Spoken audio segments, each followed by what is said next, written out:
kasih karunia dan damai sejahtera dari Allah Bapa kita dan dari anaknya Tuhan Yesus Kristus. Amin. Selamat sore, Shalom Bapak Ibu yang dikasihi oleh Tuhan Yesus Kristus. Senang sekali hari ini kita bertemu kembali dalam ibadah pertangyangan sektor, dan saya akan membawakan firman Tuhan yang akan menjadi khotbah atau penuntun renungan kabar sukacita bagi kita semua dimanapun kita berada, yang tertulis dari surat Efesus pasal 5 ayatnya yang ke-15 sampai dengan 21. Demikian saya baca firman Tuhan. Karena itu perhatikanlah dengan seksama bagaimana kamu hidup. Janganlah seperti orang bebal, tetapi seperti orang arif. Dan pergunakanlah waktu yang ada, karena hari-hari ini adalah jahat. Sebab itu janganlah kamu bodoh, tetapi usahakanlah supaya kamu mengerti kehendak Tuhan. Dan janganlah kamu mabuk oleh anggur, karena anggur menimbulkan hawa nafsu, tetapi hendaklah kamu penuh dengan roh. Dan berkata-katalah seorang kepada yang lain dalam mazmur, kidung puji-pujian, dan nyanyian rohani. Bernyanyi dan bersoraklah bagi Tuhan dengan segenap hati. Ucaplah syukur senantiasa atas segala sesuatu dalam nama Tuhan kita Yesus Kristus kepada Allah dan Bapa kita. Dan rendahkanlah dirimu seorang kepada yang lain di dalam takut akan Kristus. Demikian firman Tuhan. Satu hal yang begitu menarik yang menjadi sebuah identitas kita sebagai orang Kristen adalah hidup yang dipenuhi oleh kasih karunia, oleh anugerah daripada Tuhan. Anugerah Tuhan diberi kepada kita dengan cuma-cuma. Cuma-cuma dalam hal ini bukan berarti bahwa pemberian itu adalah murah. Justru pemberian anugerah itu melalui pengorbanan Yesus Kristus. Hanya ketika kita diberi anugerah, diberi karunia oleh Tuhan Yesus Kristus, yang harus kita lakukan untuk merespon anugerah itu adalah hidup di dalam Kristus. Dan Rasul Paulus selalu memakai kata kunci, bila kamu menerima Kristus Yesus. Menerima Kristus Yesus, kamu harus begini, begini, dan begini. Menerima Kristus Yesus artinya bagaimana kita yang tadinya hidupnya di dalam kegelapan, sekarang kita tinggalkan hidup kegelapan ataupun perbuatan-perbuatan masa lalu yang tidak baik itu, berganti menjadi hidup baru, perbuatan yang baru, sifat yang baru, tingkah laku yang baru. Itulah perbuatan anak-anak terang. Jadi saat kita beranjak dan berusaha meninggalkan sifat yang tidak baik itu dan terus memperbarui diri menjadi lebih baik lagi, itulah yang disebut dengan hidup menjadi anak-anak terang. Jadi omong kosong bila ada menyebut dirinya sebagai orang Kristen yang telah mengikut Kristus, tetapi hidupnya masih di dalam sifat-sifat kegelapan. Dia masih suka mencuri, dia masih suka berbohong, dia masih berkata-kata bohong, dia masih mencari-cari kesalahan, dia masih iri, dia masih dengki, dan lain sebagainya. Nah, Paulus menasihatkan jemaat Efesus Paulus tahu bahwa kehidupan jemaat di Efesus pada waktu dulu adalah perbuatan-perbuatan yang tidak baik. Mereka masih hidup dalam perbuatan tidak baik. Tetapi ketika mereka sudah menerima Yesus, Paulus menasihatkan, mari kita memulai hidup yang lebih baik lagi dengan mendanggalkan sifat kemanusiaan lama, iri hati, dengki, dan lain sebagainya. Untuk itulah Paulus memberikan nasihat kepada kita semua. Nasihat yang sangat berharga ini. Jangan katakan dirimu sebagai orang Kristen yang telah menerima Yesus Kristus, tetapi masih hidup di dalam perbuatan duniawi. Dengan poin-poin pandangan umum yang disampaikan firman Tuhan hari ini akan semakin mengajari kita untuk memaknai bagaimana sih sesungguhnya menjadi pribadi yang telah menerima Yesus, yang telah menjadi Kristen, hidup, dan cara bagaimana yang harus saya lakukan. Pertama, dikatakan melalui firman ini, karena itu perhatikanlah dengan seksama bagaimana kamu hidup. Janganlah seperti orang bebal, tetapi seperti orang arif. Jadi kita diajari untuk memaknai kehidupan ini, dikatakan seperti orang arif, orang bijaksana, bukan orang bebal. Apa sih perbedaan ini? Orang bebal dan orang arif? Yang pasti orang bebal itu adalah orang yang tidak mau mendengarkan nasihat.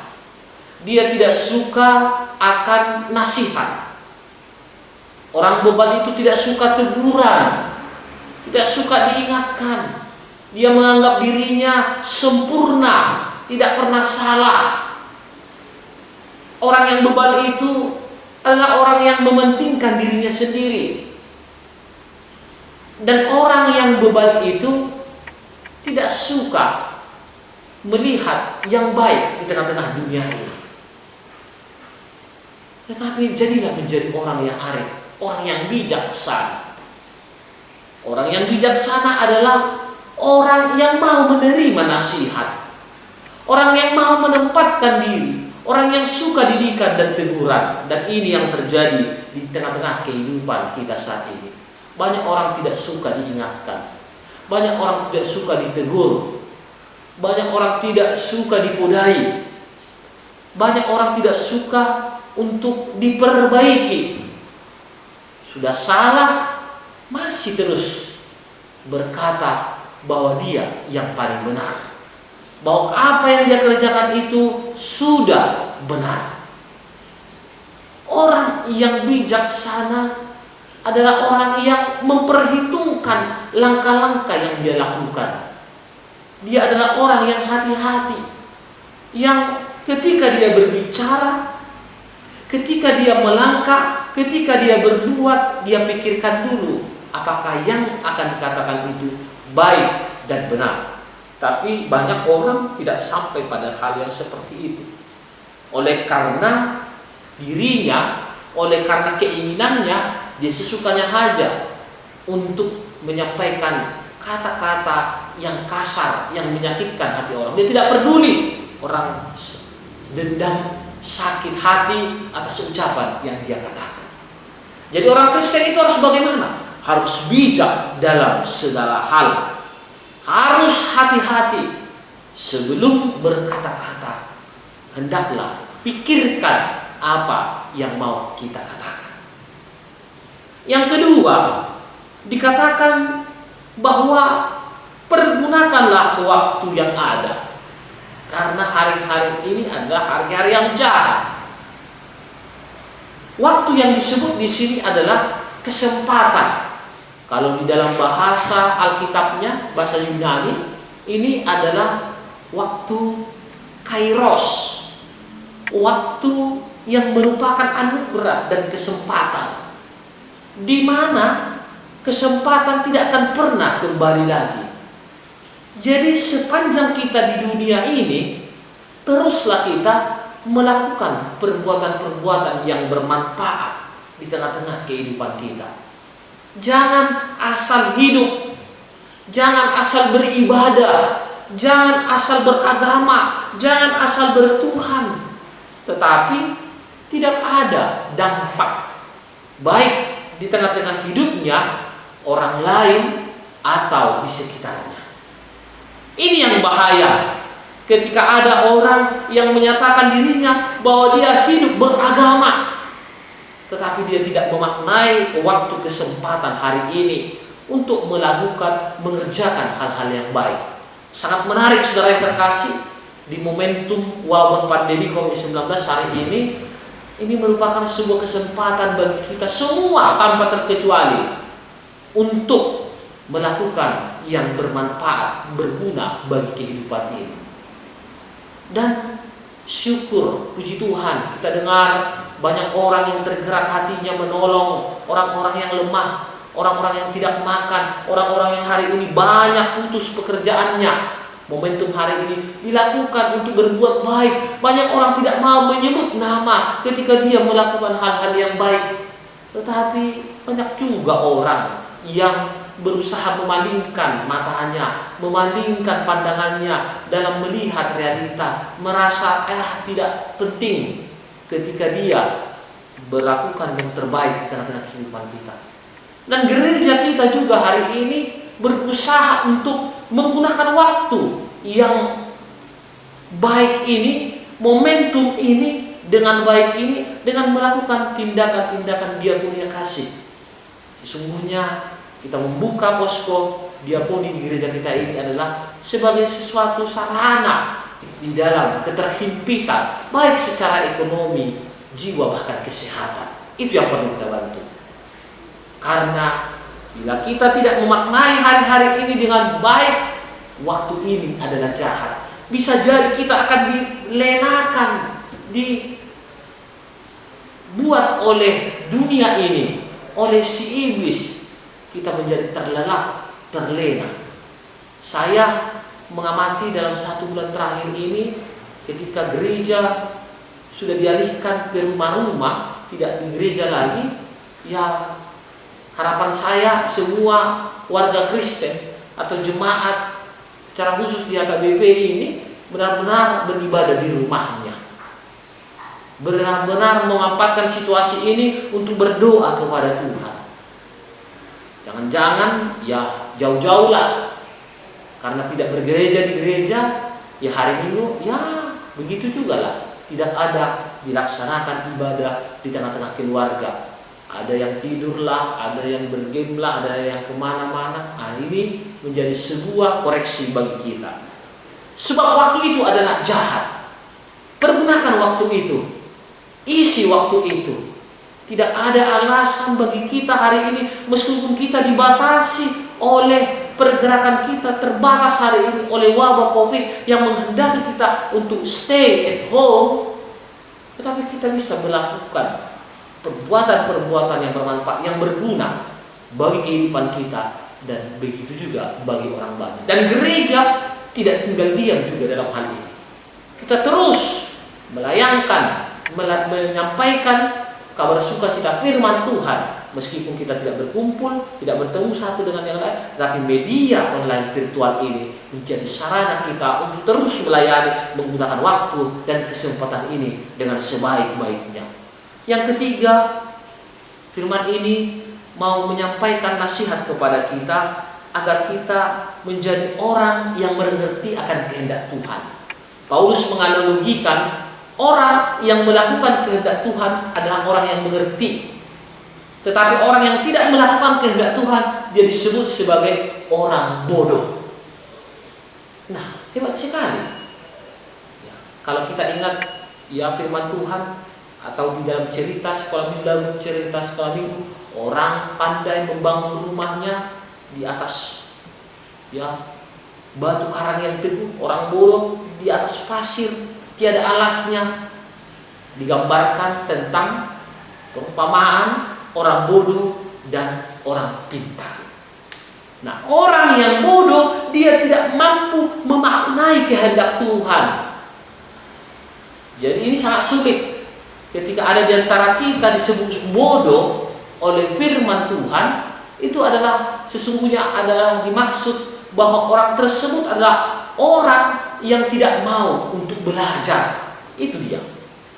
Jadi tidak mau belajar. Jadi kalau orang sudah tidak mau lagi belajar, itu sama artinya dengan orang yang akan terus di dalam kebodohan. Tapi mereka yang mau belajar, firman Tuhan hari ini berkata, mereka adalah orang yang mengerti akan kehendak Tuhan. Maka ketika kita menjadi orang yang terus mau belajar, karena kita adalah bukan manusia yang sempurna, kita terus belajar firman Tuhan, kita terus belajar kehendak Tuhan, kita belajar terus tentang pelajaran teknologi dan lain sebagainya. Kita adalah orang-orang yang mengerti akan kehendak Tuhan. Di situasi saat ini, kita hari ini belajar menahan diri, belajar berbuat kasih, belajar melakukan yang bermanfaat di tengah-tengah kehidupan kita ini, agar kehidupan kita ini menjadi kehendak Tuhan yang nyata dalam kehidupan kita. Itulah yang menjadi nasihat yang disampaikan oleh firman Tuhan yang mesti kita kerjakan, yang mesti kita lakukan bila kita telah menerima Yesus Kristus di dalam kehidupan kita. Dan bila kita menerima Kristus, tentu ada larangan yang harus kita jauhkan. Ada beberapa hal yang mau dikatakan juga, larangan yang mesti kita jauhkan ketika kita sudah menerima Yesus, menerima Kristus, telah menjadi anak-anak terang. Ketika kita sudah mengatakan bahwa firman Tuhan pelita bagiku dan terang bagi jalanku, ada hal-hal yang mesti kita jauhkan. Yang pertama adalah jauhkanlah diri kita dari hawa nafsu. Hawa nafsu duniawi. Hawa nafsu duniawi yang merugikan diri kita sendiri, bahkan orang lain. Oleh sebab itu, maka waspadalah. Jangan mau terjebak dalam hawa nafsu yang merugikan diri kita sendiri, orang lain, atau membuat kita jatuh ke dalam dosa. Tetapi hendaknya kita ini dipenuhi oleh roh. Dipenuhi oleh roh yang dimaksud. Bagaimana orang-orang yang dipenuhi oleh roh? Hidupnya akan senantiasa memuji, membesarkan nama Tuhan, dan dia akan senantiasa mengucap syukur atas apa yang terjadi dalam kehidupannya, dan dia akan menjadi orang yang senantiasa merendahkan dirinya di hadapan Tuhan dan akan berbuat yang baik di tengah-tengah kehidupan. Mari saudaraku, Bapak Ibu yang dikasihi Tuhan, kita hidupi firman Tuhan hari ini menjadi landasan dan prioritas kita dalam menjalani kehidupan kita hari ini. Selagi masih ada waktu dan kesempatan, pakailah hidupmu menjadi lebih baik lagi. Saya mau bernyanyi sepenggal lirik lagu yang mengatakan, hidup ini adalah kesempatan. Hidup ini adalah kesempatan. Hidup ini untuk melayani Tuhan. Jangan sia-siakan waktu yang Tuhan beri. Hidup ini harus jadi berkah. Mari saya dorong Bapak Ibu hari ini. Mari kita bersama-sama menjadikan hidup kita ini berarti, bermanfaat. Sekecil apapun perbuatan kasih kita hari ini yang kita nyatakan, yang kita tunjukkan hari ini, sangat berdampak bagi kehidupan sebagai orang yang telah menerima Kristus Yesus dalam kehidupan kita. Posko HKBP, posko diakoni HKBP COVID-19 di HKBP Lupa sudah kita buka. Ulurkan tangan Bapak Ibu sudah terkasih. Mari dari segala kemurahan Tuhan yang telah diberikan kepada kita sisihkan berkat Tuhan. Kita lakukan terus perbuatan kasih kita. Mari kita bantu saudara-saudara kita datang berkunjung ke posko diakoni HKBP Mempawa, dan di sana menjadi sarana kita, perjumpaan kita untuk membantu saudara-saudara yang hari ini mengalami keterbatasan dalam segi ekonomi, kesehatan, dan lain sebagainya, untuk bersama-sama kita saling bertolong-tolongan agar tercipta rasa kasih di antara sesama manusia. Tuhan Yesus memberkati. Semoga kita senantiasa di dalam perlindungan